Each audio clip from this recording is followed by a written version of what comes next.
Lightweight, portable, innovative. TESCO's 6330 meter site analyzer is the most versatile and complete tool for testing the entire functionality of transformer-rated metering installations. Contact us today for a free demo. All right, thank you, Andy. Good morning, everyone. Like Andy said, I'm Rob Reese. I cover the Midwest for TESCO. We'll get started here. In today's session, we're going to dig a little deeper into CT testing, the ratio, burdens, and admittance methods. But because we already covered CT testing ad nauseum and in a lot of depth, and last week we got into the theory behind these three testing methods. Want to switch gears here and do this a little differently this week. Specifically, I want to start with a quick review and go over those three test methods just a little bit more for all of those that might not have been able to make the call last week. And then I want to switch gears and just highlight some additional considerations to keep in mind when CT testing, touch base on any questions anybody might have, and just go over some topics surrounding CT testing that I've ran into over the course of the last 12 years or so, as I've been out in the field demoing and doing training on various CT test equipment. So we're going to have questions at the end, but please feel free to, anytime during this presentation, if you have a question, you have a comment, feel free to send that in through the chat portal. And Andy, I believe Andy and Steph are going to be watching that and relaying those messages to me. So please do not wait till the end here. Feel free to chime in at any time. We want to keep this as casual as possible. So we're going to start. Last week we learned that there are three test methods available when testing CTs in the shop and in the field, namely the ratio, the burden, and admittance tests. And once again, everything that you need to execute a CT test is located on the faceplate of the CT, just like in a meter test, where the meter faceplate includes your case of H, your test amps, your service voltage. Likewise, on a CT faceplate, you have various information, and more specifically, the specifications to that CT that you'll be testing against. First, we want to look at the ratio specification. This can be a 100 to 5, 200 to 5, 400 to 5, 800 to 5, et cetera, et cetera. They always end with, they're always 2-5 on the ratio. And so we'll touch base with ratio testing here in the next slide.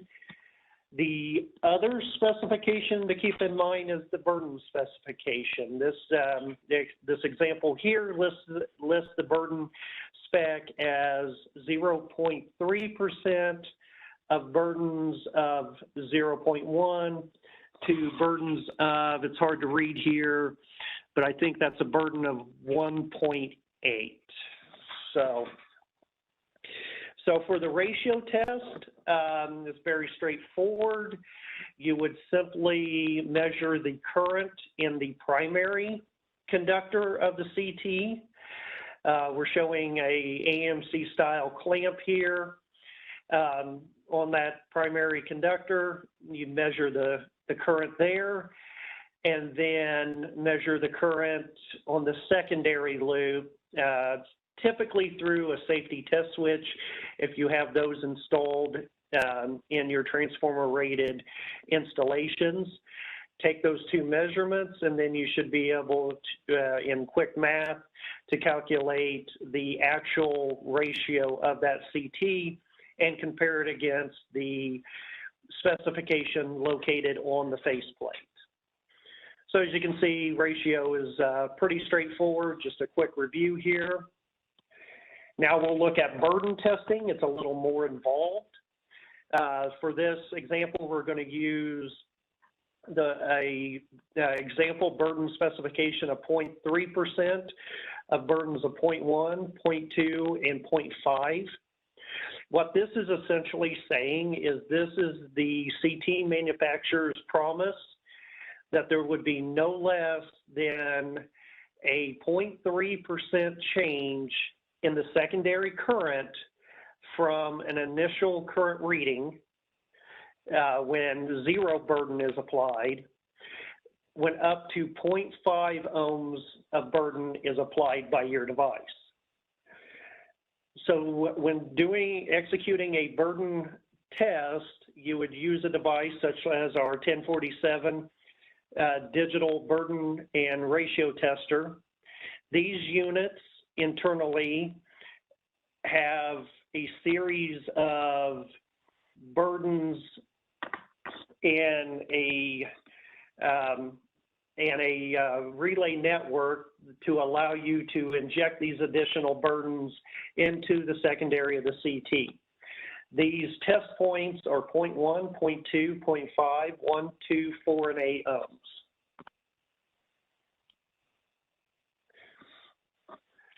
So in a burden test, you would simply connect the device, the 1047 here, to the secondary of the CT, typically through a safety test switch, if you have those installed in your transformer rated applications out there in the field.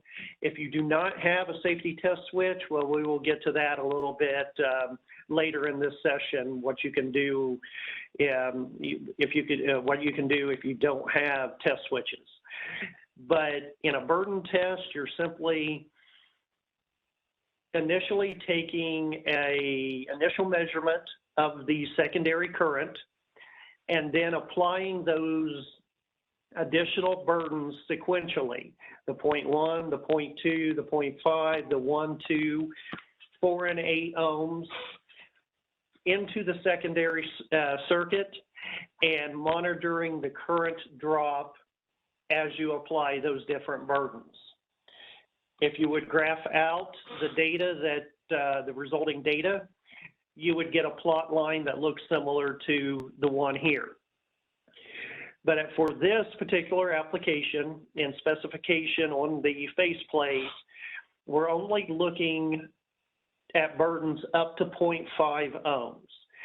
Above 0.5, then all bets are off. The CT manufacturer has not guaranteed accuracy above 0.5 ohms of burden on the secondary. But as we can see here in this example, even at 0.5 ohms of additional burden applied, you still have 4.99 amps of current with an initial reading of 5 amps. So therefore, your current drop through the testing to 0.5 ohms of burden is less than that 0.3%. So this would indicate a good CT in a burden test. Now we'll shift over for a quick review of admittance testing. So what is admittance? Admittance tests the overall health of the secondary loop of the CT. The results are measured in millisiemens. Admittance is the inverse of impedance, and impedance is the opposition to current. So it's basically testing how well current can flow in the secondary loop of the CT you're testing. And how these devices work, such as our catalog 6330, our new meter site analyzer. These devices inject a high frequency sine wave signal into the secondary loop of the CT. The resulting current is measured. The unit knows what voltage it applied to sending that signal. From these two parameters, the impedance and the admittance can be calculated. So that was just a quick overview and summary of what we discussed last week. Now we're going to shift over and discuss other considerations to keep in mind when doing CT testing in the field. And this is just a number of topics that, like I said before, I came across or I've had questions when doing demos and training sessions with various equipment.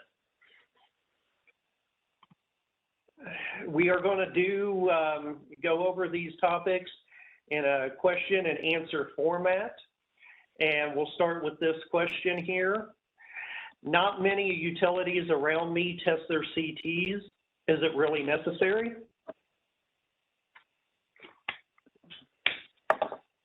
Well, the answer is yes, because the meter is only one small part of the entire system. And CT errors can be much bigger than meter accuracy errors. To give you an example here, say you have a meter that is 98% accurate, and you have a fairly large customer that their bill should be $10,000 if the meter was registering at 100%. Well, if that meter is registering at 98%, then you're still getting roughly $9,800 of revenue from that customer. So you're only losing a small fraction, a small percentage of the overall bill. Alternatively, let's say we have a wiring issue and one of the CTs are reversed. The wiring from the CT to the test switch on one of the phases is reversed. And this is a very typical error that you will find in the field while doing CT testing. More times than not, when doing CT testing, you will not find anything wrong with the CTs themselves. But inadvertently, by doing the testing, you will find issues with the wiring, magnetized CTs, corrosion on the test switch, a meter not seated properly, a lot of different failure modes that wouldn't be caught unless you would do that CT testing. If you were just doing a simple meter test, these would go unfound and minimize and lower your revenue over time indefinitely. But by doing the CT testing, you're going to catch issues like this. In this scenario, if say phase A is reversed, that effectively negates phase B as well if you have a balanced load. So in this case, you're only getting about 1/3 of the total revenue. So if this customer's bill should be $10,000 per month and just one of the CTs are reversed, then you're losing 2/3 of your revenue and only having roughly a little over $3,000 left. So as you can see, you can find much bigger issues and much bigger revenue losses testing CTs than what you can typically test by just doing meter accuracy testing. We have a great anecdotal case study and example of this. And now I'm not going to mention the specific utility, that's not fair, but years ago, in a state out east, there was a factory that left a particular state And it was a very big positive political event. The governor was able to get that factory to relocate back in the state. So there was, it was a big news story, a big win for the governor. And about 10 years later, the local utility went out and tested the CTs on this particular installation at this factory. And they found what we showed earlier in the previous example, one of the CTs reversed. So they were only getting about 1/3 of the revenue that they should have been. Now, when the utility found this, you know, they had lost millions of dollars in revenue, but they, through a good PR decision, they said, okay, we are not going to back bill you for this lost revenue, so don't worry about that, but your bill is going to have to be increased to its normal amount. So even though the customer, the factory, did not need to pay all that back billing and all that back revenue, their bill did go up 300%. And within 6 months, just that increase in the electric bill, the factory went out of business. So the point is, errors in CTs and CT wiring can be very damaging, not only to the utility, but also the customer base as well. So yes, CT testing is very, very important, and we at TESCO highly recommend that you include this testing in your field and shop testing programs. Next question, water meter multipliers. Well, in a transformer rated installation, you would have CTs and possibly PTs in the diagram. In this example, if your CTs are 400 to 5, your CT multiplier would be 80. If you had PTs installed, for instance, 480 to 120 PTs, you would have a PT multiplier of 4 and a total multiplier of 320. So what that means is, as you can see in the diagram, as shown here on this slide, with transformer rated metering, which I like to call indirect metering, you're only measuring a fraction of the overall energy that the customer is using. Well, you have to include a multiplier to multiply back out the readings from the meter to the actual amount used by the customer. These multipliers are typically located in your CIS and billing systems. And so as part of your CT and PT testing program, we highly recommend that you check your multipliers, make sure that they're correct. We do find a number of issues in this area. It's one of the top failure modes that you do find as part of a CT test program.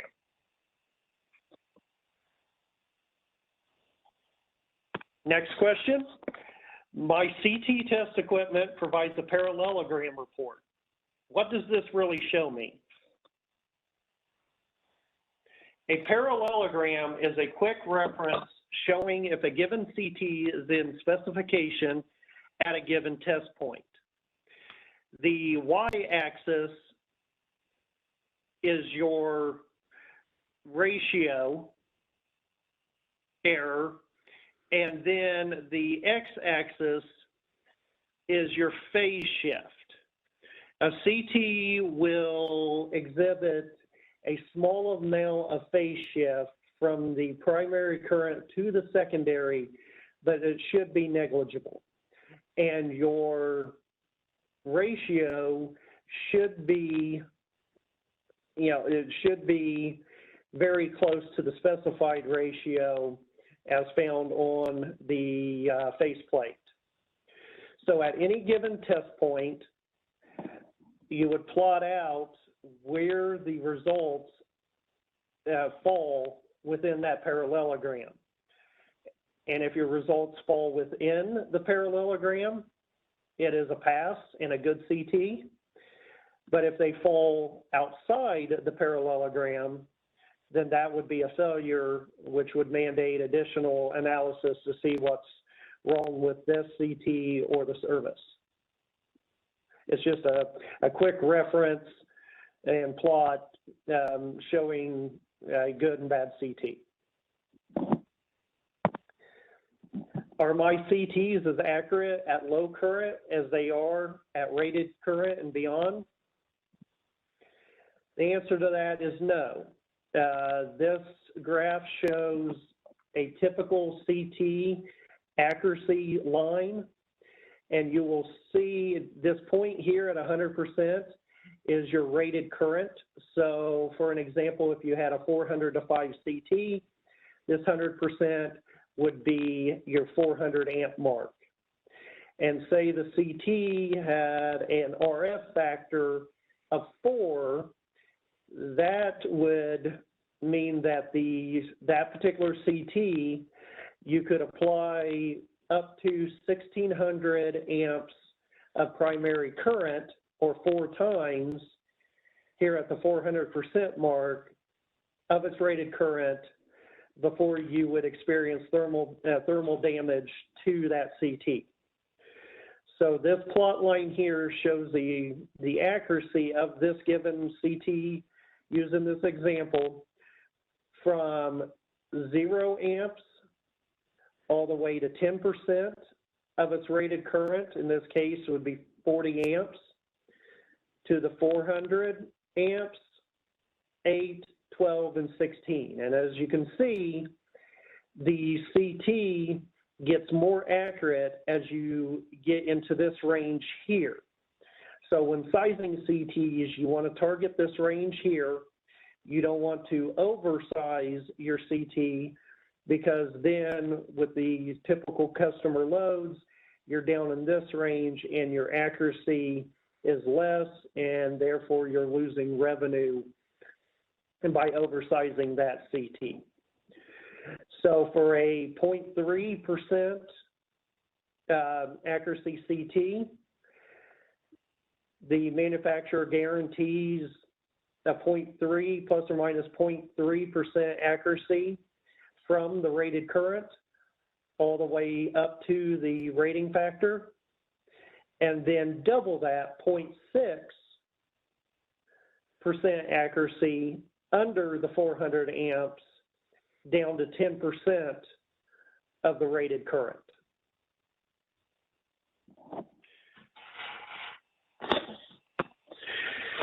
Should I test my CTs in the shop and or the field? Well, the answer to that is based on a lot of different factors. So I'm just going to pose some pros and cons of each, because it will vary. The answer to this question will vary from utility to utility. Shop testing, it does require a sizable investment. The equipment used in shop testing to get to those current levels at that high accuracy involves specified big equipment, so there is a sizable investment. However, this equipment will test at the high currents, up to 8,000 amps, for example, with our Canop 8000 test system. This is the only way that you can really test a CT throughout its complete operating range. However, when testing CTs in the shop, you're only testing CTs indiscriminately in themselves. You are not testing the rest of the service, so you're not catching those wiring issues, magnetized CTs, corrosion on the test switch, et cetera, et cetera. Alternatively, for field testing, there's a relatively low cost. It tests the whole service at the customer site, the wiring, et cetera, but you're limited to testing at the customer's current load. So if they're only running at 2 amps on the secondary, then that's all you can test at. So you're not testing the complete operating range of the CT. So there's some pros and cons of each. I know of some utilities that do both. I know of some that just do shop testing and some that just do field testing. And shown on this slide here is our Canop lab unit that goes up to 8,000 amps. Our 1047 digital burden ratio tester, and our new 6330 field site analyzer. Now, this question was actually posed from someone on the call last week, and so I wanted to make sure that I did a little recon and some research and was able to answer this during this week's session. The question was, are there any ANSI or other governing standards that specify the length and thickness or gauge of the secondary wiring?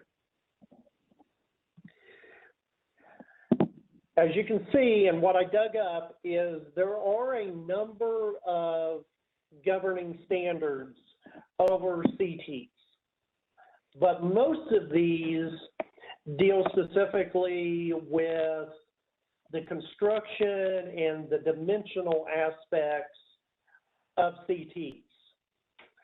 But specifically for the wiring, the length, and the gauge, the answer that I came up with my research is no. And I even asked a gentleman that I know that works for one of the main CT manufacturers. There's not really a standard that governs the wire gauge and the length. And so the secondary cable length and gauge is largely governed by your utility's internal specifications. You might use 10 gauge or 12 gauge, but the thing to keep in mind is that burden specification, and I've put it here. So you're really trying to minimize the burden on the secondary to less than 0.5 ohms of burden in this example. And there are charts like this. I know it's very hard to read here on the slide. There's a lot of information, and I had to try to fit it in here, but there's a lot of these out there on the web that you can reference, showing the resistance per foot or per 1,000 feet in this case, the resistance of all the different wire gauges available. So through simple calculations, you should be able to calculate what wire gauge will get you well under the specified burden of the CTs that you use in your population. So the short answer to the question is no, there isn't a governing standard, but you should use a chart like this to help with calculating your utility's internal specifications. By chance, is the person that asked this question on this call today? Andy? I think he is. Matt, are you there? Do you want to unmute yourself a second?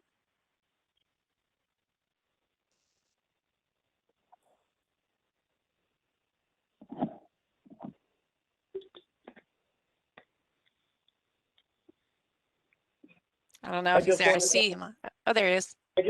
I just wanted to ensure that I answered his question appropriately.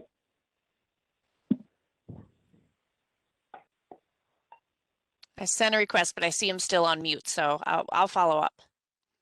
Okay. All right. Thank you. Thanks. Thanks for answering that too. Next question. What is the best way to test my CTs if they are mounted at the top of the pole? So if you have pole top CTs, what can I do? We recommend the use of a device like this. This is a light wire sensor link fork type probe. Fits on the top of a hot stick and has a fiber optic cable and coupling down to the base unit. That fiber optic coupling provides additional insulation and safety for the high voltage and currents you will have up at the pole top. And this picture here shows a couple guys using it to measure the primary. Up here, the primary conductor is chopped off, but this fork goes around the primary conductor at the same time that another technician measures the secondary current at the test switch. And by comparing the two, you can get the ratio of that CT. So for pole top applications, we recommend a current probe like the light wire here.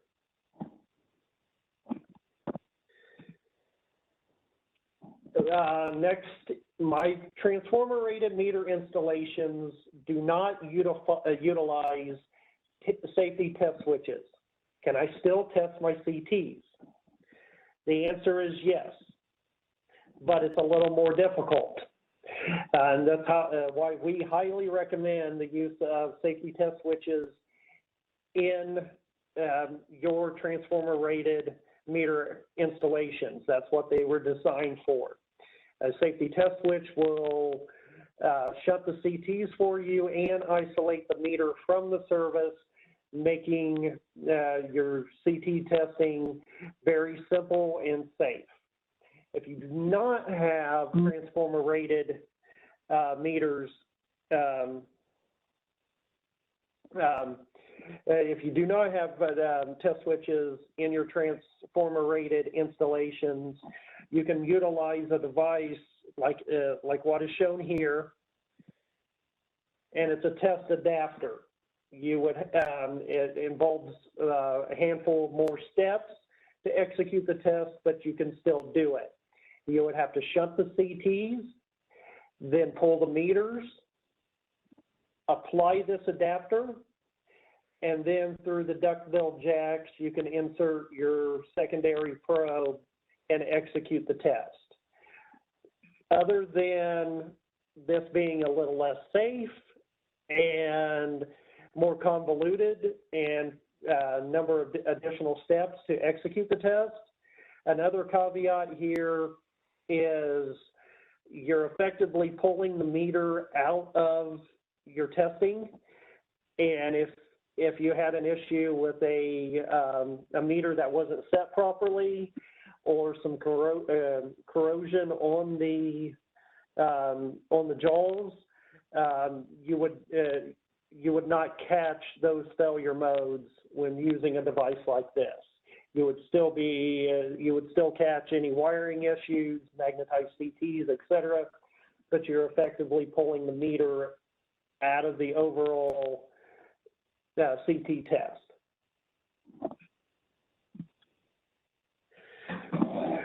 And what is the benefit of the Demag function on my test equipment? You might have a 1047 or a 6330 or another piece of CT test equipment that has a Demag function. So what is that? Well, CTs can be magnetized for a number of different reasons. These include lightning strikes, an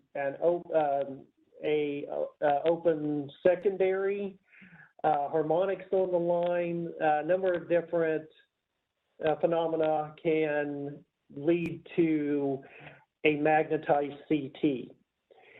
If you have a fluctuating customer load, the CT can work itself out of that magnetized state. But if you have a nice constant customer load over a long period of time, that CT can stay magnetized for a long duration. What a Demag function does in test equipment, it mimics a varying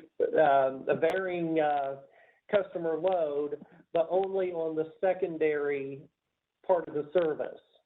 It uses the same burden resistors and inductors that are used in the burden test, but it slowly, smoothly increases the burden on the secondary from 0.1, 0.2, 0.5, 1, 2, 4, and 8, and then back down 8, 4, 2, 1, 0.5, 0.2, and 0.1. It ramps up and it ramps down, and it takes about a minute or two to go through that sequence.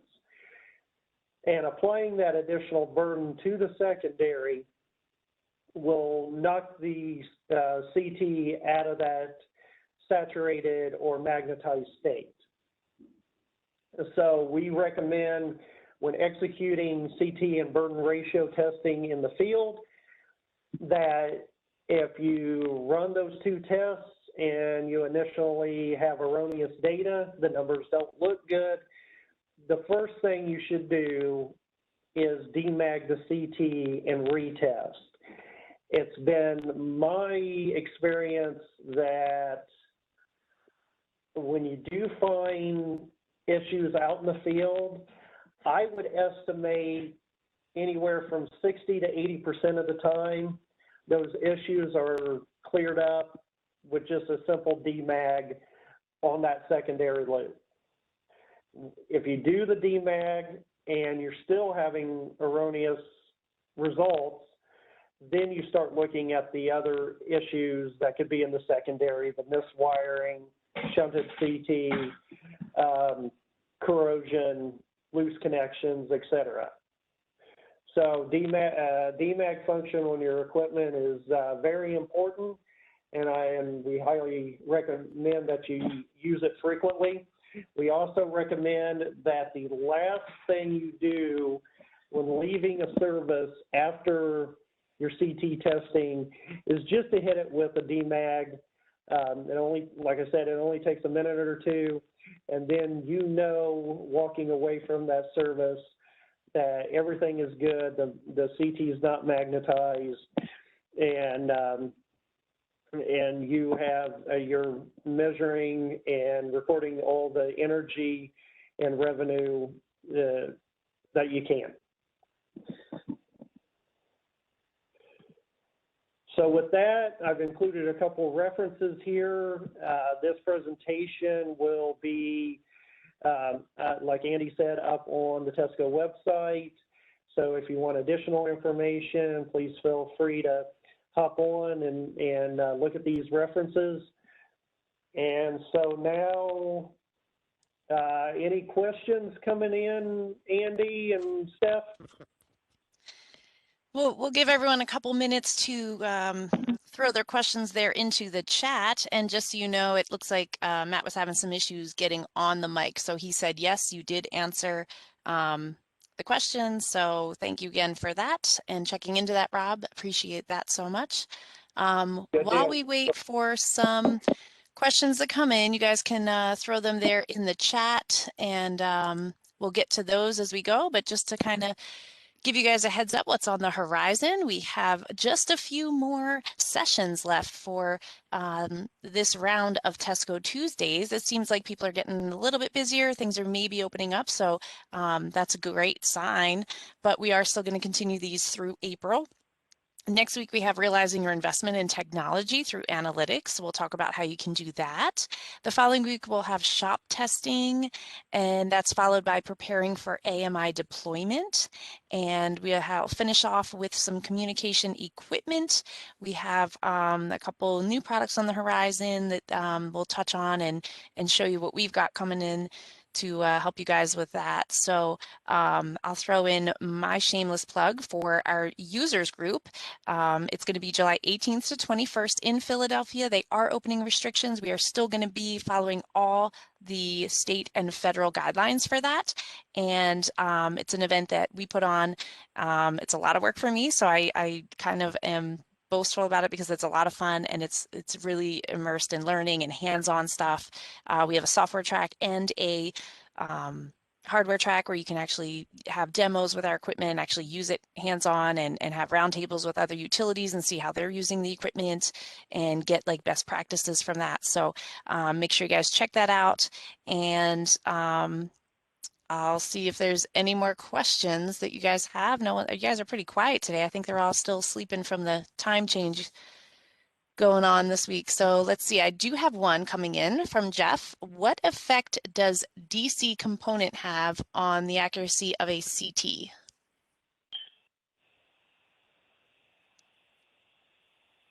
Huh. Okay, that's going to be very much like the question I answered this week. Yeah, I will have to do some recon and let you know. Andy, could you get a contact info for Jeff, and I'll answer that after I do some digging? Certainly. We can do that, Jeff.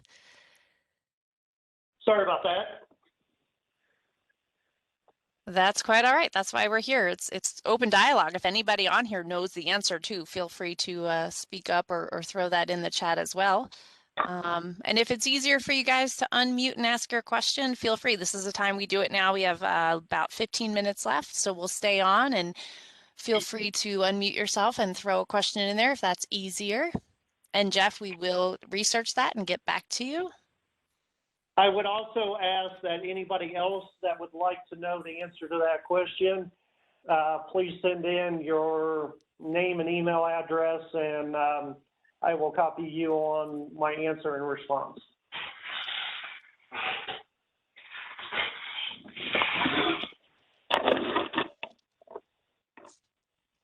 All right, I got Jeff's email, and anyone else, you can always email me. You can throw it in the chat as well. We'll get that out to you guys.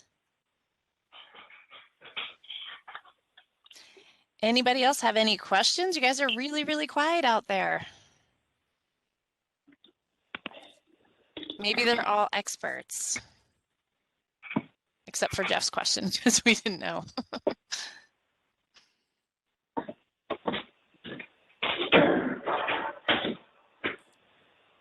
All right, guys, we will be hanging out for a little bit if you think of it, if you're typing on there. Other than that, oh, here's one coming in. Oh, good. Oh, good. You guys are okay. You guys are great here. Let's see.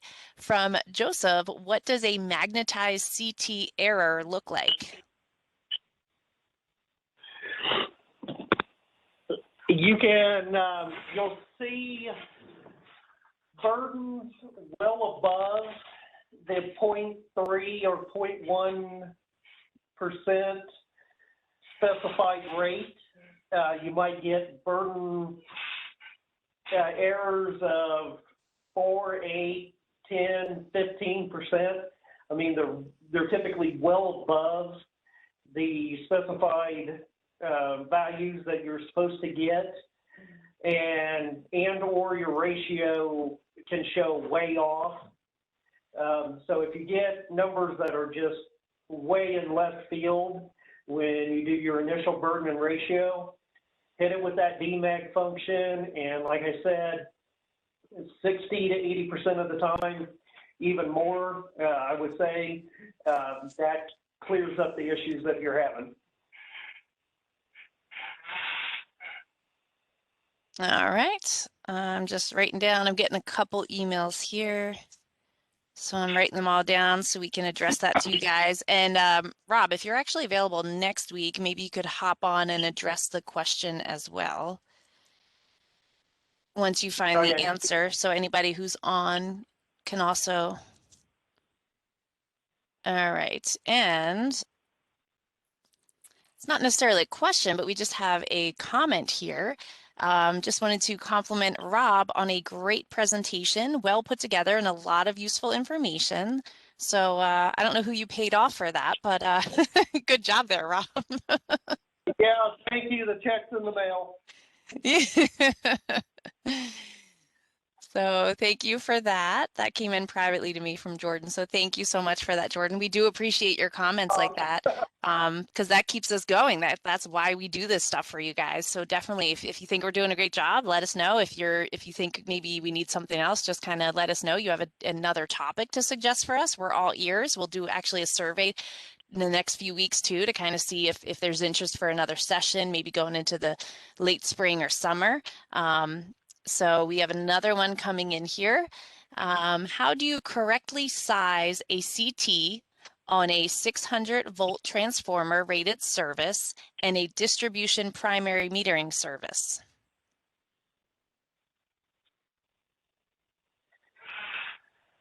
At the 40,000 foot level, I'll give you that type of answer here. Whatever your estimated or your anticipated current draw on that phase to the customer would be, you want to size the CT so that it's between its rated current and the rated current times the RF. Of course, you don't want to go over that. Like I showed in that one slide previously. Let me bring it back up. You want to be within this 100% and this 400%. You want to be in here, not down here, because your accuracy starts to lessen as you're in this range. So you want to float somewhere in here. The main point is, do not oversize your CT, as many utilities have done in the past. They've tried to put in a lot of guard band, but when the customer load goes way down, the errors and accuracy increase dramatically.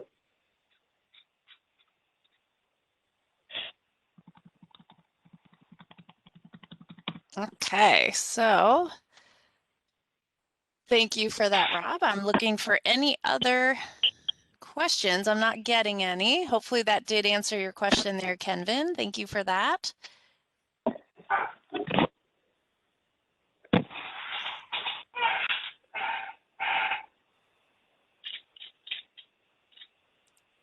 So we still got about 10 minutes. Rob and I can hang out for a little bit longer if you guys have any more questions.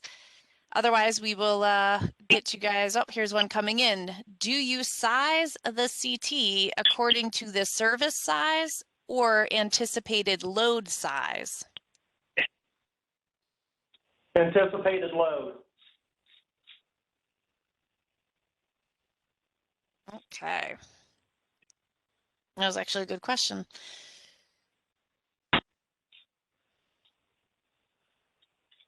I'm sure there's more CT questions out there, so we will hang on the line here for anyone else that wants to go a little bit early. We will hopefully see you all next week, and we'll get the rewind back out to you. Again, if you're on our email list, you will get that. You can always find it on our website as well, tescometering.com/tesco-Tuesdays. And for anyone that wants to hang on the line, we will hang out for a little bit longer, okay? Otherwise, have a great week, everyone. Thank you guys for joining us again, and we'll see you next week.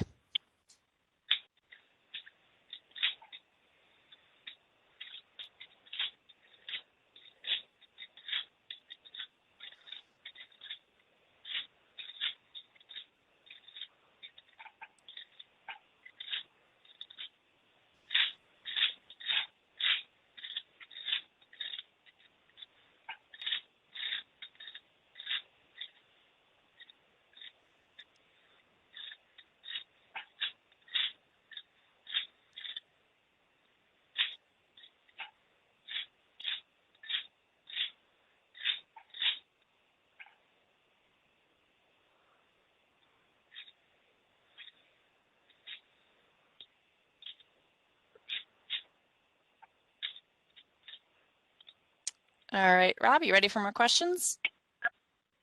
Yes. What about high accuracy CTs claim to be very efficient at low loads? Yes, that is correct. In a high accuracy CT,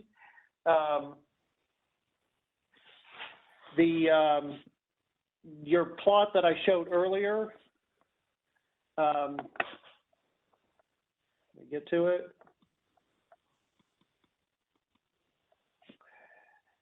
The plot, and I don't have an example here on my slideshow, I apologize, but your plot, instead of being 0.3 and 0.6, it's the 0.15 and then the 0.3, and this shifts down as well. You get a curve that is much more accurate, and the bend is much closer to zero load as well. That will vary manufacturer to manufacturer and model to model. But in general, I'm trying to answer these questions fairly generally. And so with your high accuracy extended range, your graph here just looks a little different.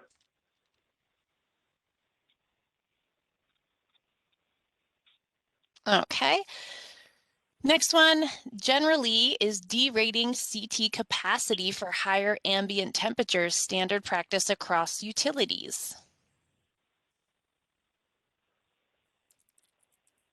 That one I would need to do some research on as well. If whomever's asking that question, if they could send in an email with that question, I'll get that answered for them. All right, that came from Paul. If, Paul, you want to shoot me your email as well, I'll make sure we get that for you.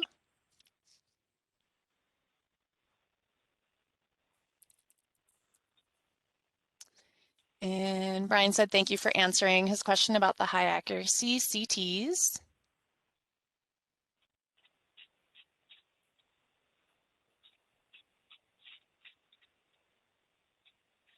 All right, guys, we are here. If you have any more questions, we're just hanging out. Again, super casual. We just kind of want to open it up. If you guys have any questions, if it's easier to pop off a mute and ask your question.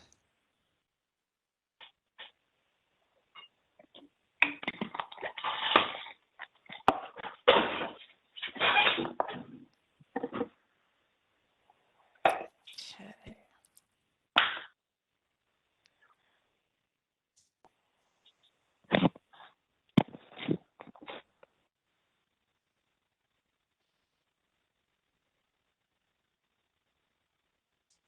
Okay, so I got Paul's email for you, Rob. So we got some work to do after this. Yes, no problem at all.